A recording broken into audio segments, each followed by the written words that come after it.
Hello friends, welcome back to my channel Shweta Jaiswal lifestyle blog. और आज मैं आप लोगों के साथ अपना किचन ब्लॉग शेयर कर रही हूँ। तो आगे बढ़ने के पहले प्लीज़ मेरे चैनल को सब्सक्राइब कर दीजिएगा, लाइक कर दीजिएगा, कमेंट कर दीजिएगा। तो चलिए देखते हैं। तो आज के किचन ब्लॉग में मैं आप लोगों के साथ शेयर कर रही हूँ भरवा भिंडी। तो भिंडी ऐसा है कि सूर्या को बहुत पसंद है और भिंडी मैं दो तरीके से बनाती हूँ। एक तो काट करके बनाती हूँ और दूसरा भरवा भिंडी बनाती हूँ, और सूर्या को दोनों पैटर्न ही बहुत पसंद है। पर चूँकि क्या होता है कि कभी कभी क्वांटिटी रहती है वह कम रहती है, तब ऐसा होता है ना कि भिंडी जब भूंज करके बहुत थोड़ी सी हो जाती है, तो फिर उसमें अगर भिंडी कम क्वांटिटी में आई हो तो फिर एक जब फैमिली में रहते हैं तो हम ये भी देखते हैं, मैनेज करने की कोशिश करते हैं कि सब्जियां घटे ना। तो इस कंडीशन में फिर मैं भरवा भिंडी बना लेती हूँ। भरवा भिंडी फैमिली में अगर थोड़ी क्वांटिटी कम भी है तो भी एडजस्ट हो जाती है। काट के बनाने में ऐसा होता है कि उसकी क्वांटिटी बहुत कम हो जाती है, तो फिर कम से कम 1 किलो भिंडी तो चाहिए ही चाहिए। तो आज मैं बना रही हूँ भरवा भिंडी और आज वही आप लोगों से मैं शेयर कर रही हूँ। फिर क्या है कि जैसा कि जब मैं भरवा भिंडी बना रही हूँ तो इसका जो मसाला है वह मैंने आप लोगों को बताया है कि मैं हमेशा तैयार करके रखती हूँ, क्योंकि अक्सर मेरे यहाँ कुछ ना कुछ भरवे का बनता रहता है। कभी भरवा के भट्टे हो गए, कभी रिरवा हो गया और कभी भिंडी हो गई। तो ईज़िली अगर मसाला रहता है तो बनाने के पहले पहले सोचना नहीं पड़ता है और चीज़ें ईज़िली हो जाती हैं। तो बस ये मेरा भरवा का मसाला है जो मैंने आप लोगों को अपने एक व्लॉग में बताया भी था कि ये मैं कैसे तैयार करती हूँ। मैं इसमें पंचफूर्ण मसाला रेडी रखती हूँ, जो कि कलौंजी हो गई, मेथी दाना हो गया, सौंफ हो गया और धना और खड़े मिर्च इनसे रेडी होता है। तो इनको थोड़े से तेल में भूंज करके और फिर उसको मिक्सर में पीस करके रख लेती हूँ। और अभी आप देखिएगा कि वह मसाला मैं आपको दिखाऊंगी कि मेरे पास रेडी रखा हुआ है। और फिर उसको बस उसमें नमक और हल्दी मिला करके ये भिंडियों में इस तरीके से मैं आप कट देख रहे हैं कि मैं कट करके रख रही हूँ और फिर इसको मैं भर दूँगी। और वही सिंपल एक जो एक प्रोसेस रहता है, तो आप वॉच करिएगा, मैं आप लोगों के साथ बातें करूँगी। तो मेरा यही अभी चल रहा है कि मैं आप लोगों को अपने ब्लॉग के माध्यम से अपनी बातें हैं जो मैं देखती सुनती हूँ वह शेयर करती रहती हूँ। तो अभी रिसेंटली मेरा यही चल रहा है कि मैं आप लोगों से दत्तात्रेय भगवान के बारे में ही कन्वर्सेशन कर रही हूँ। तो मैंने अपने रिसेंटली 2 व्लॉग में आपको दत्तात्रेय भगवान के 10 गुरुओं के बारे में बता चुका है और ये भी बताया कि उनके 24 गुरु हैं। तो आज भी मुझसे जितना हो सकेगा मैं अपनी बातों में कवर करने की कोशिश करूँगी इसी टॉपिक को। तो दत्तात्रेय भगवान कहते हैं कि मेरा अगला गुरु है समुद्र। तो चूँकि जो समुद्र होता है, समुद्र में बहुत सारी नदियाँ आकर के मिलती हैं, उसके बावजूद भी समुद्र जो होता है वह चलायमान नहीं होता, वह स्थिर रहता है। कुल मिलाकर के वह अपनी मर्यादाओं में रहता है। तो समुद्र हमें अपनी मर्यादा में रहना सिखाता है। अर्थात तात्पर्य यह है कि अगर मनुष्य अपनी मर्यादाओं में रहता है तो वह चेतना के स्तर में ऊपर की ओर उठता है। अन्यथा कहीं ना कहीं अगर अपनी मर्यादाओं का पालन नहीं करता है तो वही चीज़ उसके पतन का कारण बन जाती है। उसके बाद दत्तात्रेय भगवान कहते हैं कि जो उन्होंने वासनाओं का उदाहरण दिया है। वासनाओं का उदाहरण देकर के कुछ जीवों के, कीटों के माध्यम से प्रतीकात्मक रूप से उन्होंने बताया है कि कैसे ये कुछ चीज़ें, वासनाएं हैं, हमारे पतन का कारण बनती हैं। तो यहाँ पे उन्होंने एक पतंगा कीट है उसका उदाहरण दिया है। पतंगे को अपना गुरु बताते हुए उन्होंने बताया है कि कैसे जो पतंगा होता है वह दीपक की लौ में मोहित होकर के, उसके रूप में मोहित होकर के अपने प्राणों को त्याग देता है। इसी प्रकार से अक्सर जो पुरुष जन होते हैं वह स्त्री के रूप में मोहित होकर के कहीं ना कहीं उनके पतन का कारण बन जाती है। उनकी ये आसक्ति का भाव, उनकी ये वासना का भाव उनके पतन का कारण बन जाता है।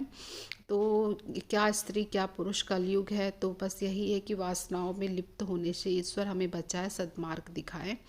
अब इसके बाद वह कहते हैं, दत्तात्रेय भगवान कहते हैं कि उसके बाद मैंने भ्रमर जो एक कीट होता है उसको अपना गुरु बनाया है, क्योंकि वो भी कहीं ना कहीं गंध जो होती है, गंध की वासना के वशीभूत होकर के वह कमल के जो फूल में कैद हो जाता है। वह कमल की खुशबू लेने के लिए कमल के खिले हुए फूल पे बैठता है, और फिर जब कमल का फूल बंद होता है तो वह उसमें कैद हो जाता है। इसी तरीके से मोह में आसक्त हुआ पुरुष कहीं न कहीं अपने विषय भोगों में लिप्त होकर के अपने ही बनाए प्रपंचों में उलझ करके रह जाता है। तो इसी तरीके से उन्होंने भ्रमर के माध्यम से बताया है कि हमें वासनाओं में लिप्त नहीं होना चाहिए। इसके बाद उन्होंने उदाहरण दिया है हाथी का। तो भगवान बताते हैं कि जब जो शिकारी होते हैं, जब उन्हें हाथी का शिकार करना होता है तो जंगल में वह एक कागज़ की हथनी रख देते हैं और गड्ढा खोद देते हैं। तो जो हाथी होता है वह हथनी की आसक्ति के स्वरूप गड्ढे में जाके गिर जाता है, और फिर महावतों द्वारा वह जब पकड़ लिया जाता है, शिकारियों द्वारा पकड़ लिया जाता है, तो उस पर अंकुश से प्रहार किया जाता है। तो वही काम वासना के प्रति जो उसकी आसक्ति रहती है, वह उसे कहाँ से कहाँ पहुँचा देती है। तो हमें अपनी वासनाओं से के वशीभूत नहीं होना चाहिए। उसके बाद उन्होंने हिरण का उदाहरण दिया है कि जो हिरण होता है उसको भी पकड़ने के लिए जो शिकारी होते हैं वह कुछ नाद वाद का प्रयोग करते हैं, और उसके परिणाम स्वरूप वह शिकारियों के चंगुल में फंस जाता है।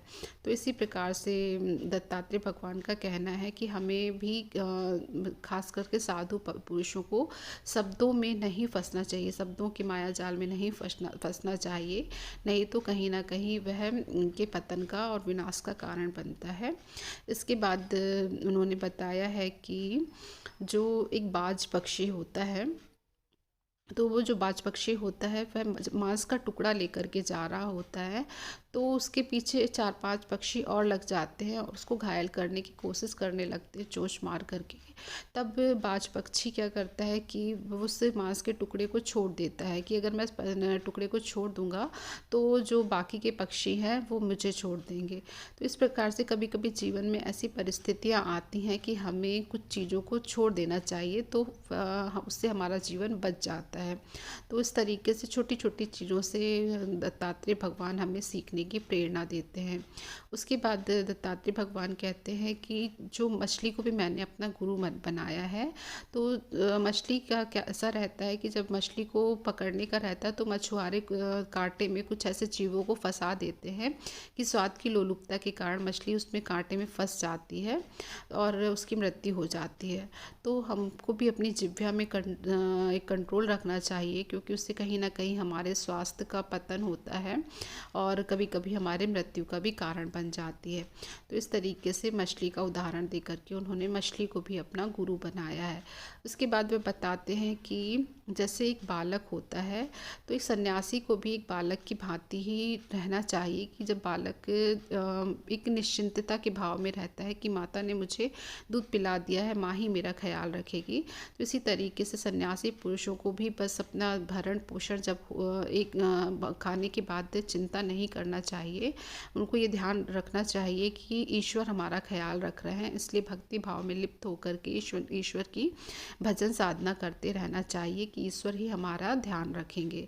इसके बाद उन्होंने बताया है कि एक पिंगला नामक वैश्या का उदाहरण देकर के बताया है कि पिंगला नामक वैश्या कैसे एक बार अपना रूप श्रृंगार करके बैठी रहती है ग्राहकों की आस में, लेकिन जब कोई ग्राहक नहीं आते हैं तो वह जब विश्राम करती है तो चिंतन करती है कि मैं कितना निकृष्ट कार्य कर रही हूँ, और फिर वह अपना कार्य छोड़ देती है। तो इसी तरीके से अगर हमारे जीवन में भी कुछ त्रुटियाँ होती हैं और हमें उसका आभास हो जाता है तो हमें उन कार्यों का त्याग कर देना चाहिए। इसी तरीके से वह एक कन्या का उदाहरण देते हैं कि कन्या को एक बार कुछ लोग देखने के लिए आते हैं और घर में कोई बड़ा नहीं रहता है, तो कन्या जब उनकी आवभगत करती है तो उसके हाथ की चूड़ियाँ बचती रहती हैं। तब कन्या उन चूड़ियों को उतार के अलग कर देती है और हाथ में सिर्फ एक ही चूड़ी रखती है। अर्थात साधु पुरुषों को एकांतवास करना चाहिए, इसी से उनकी चेतना का स्तर जो होता है वह ऊपर जाता है। तो और इसके साथ साथ उन्होंने एक जीव होता है भृंगी कीट, हाँ भृंगी कीट होता है, उसको भी अपना गुरु बताया है। तो इस तरीके से दत्तात्रेय भगवान ने अपने गुरुओं के बारे में बताया और मैंने आप लोगों से शेयर किया। और मेरा ब्लॉग भी लगभग अब कंप्लीट हो ही रहा है और आप लोगों ने वॉच के थ्रू तो देख ही लिया होगा कि मैंने कैसे भरवा भिंडी बनाई है। तो thank you for watching. I hope आप लोगों को अच्छा लगेगा तो प्लीज़ लाइक कर दीजिएगा, कमेंट कर दीजिएगा, शेयर कर दीजिएगा, मुझे अप्रिशिएट कर दीजिएगा, मेरे चैनल को सब्सक्राइब कर दीजिएगा। आपका एक सब्सक्राइब मुझे मोटिवेट करता है और आप लोगों का प्यार देखिए मुझे इस तरीके से मिलता रहा कि मेरे 92 सब्सक्राइबर हो गए हैं। तो बस अब ये जल्दी से 1000 हो जाएं, तो सॉरी फ़िलहाल 100 हो जाए और हाँ 1000 हो जाए और उसके आगे भी हो जाएं। तो कहते हैं ना बूंद बूंद करके घड़ा भरता है, तो बस वही वाली बात हो जाती है।